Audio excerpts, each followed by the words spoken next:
Bugun sizlarga Yevro remontli Novostroyka eski shahardan Chimboy chorrahasidan 2-etaj 100 kvadratli 3 xonali uyni obzorini ko'rsatamiz.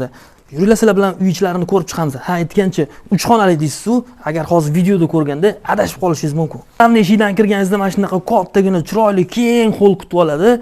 Ha, aytgancha mebel, texnika, uy ichidagi hamma narsa qoladi. Bemalol ko'rib, to'g'rida mana shu детский spalnisi bor.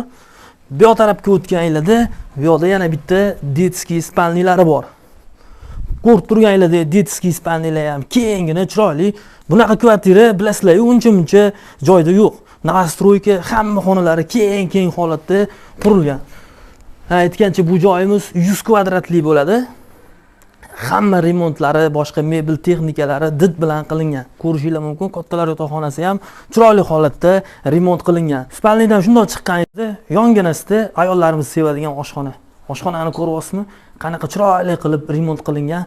Eng qiziq joyi, oshxonadan shunday chiqsangiz, bu yoqda balkonning kengligini ko'ryapsizmi buni? Qanaqangi chiroyli holatda qilingan. Xullas, ushbu uyimiz, Novostroykamiz boyayotganimdek 100 kvadratli, o'zingizlar bilasizlar-ku, 3 xona deganimiz bilan bu yerda 5 xonani kvadrati bor. Xullas, hamma ma'lumotlarni berdim. Agar qiziq bo'ladigan bo'lsa, pastdagi raqamlarga qo'ng'iroq qilasizlar, egalari bilan kelishib olib, bemalol gaplashaverasizlar.